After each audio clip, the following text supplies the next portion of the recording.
zvuk zvonku ji posílá na trať parkouru.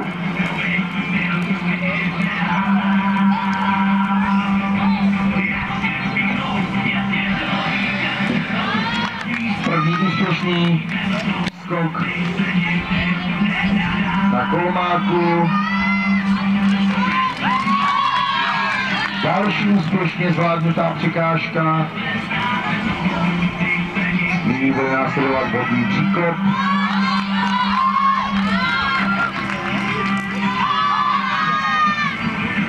Rovněž bez chyby.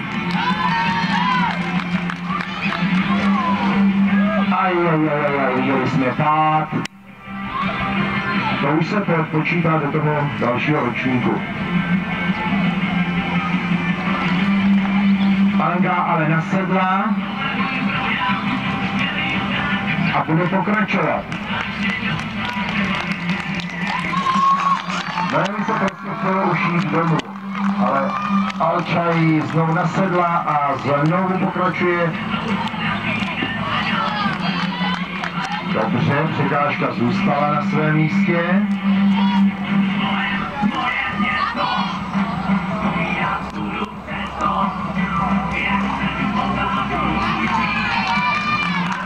A poslední skok velmi dobrý, takže Alča má za sebou svůj parkour dnešní.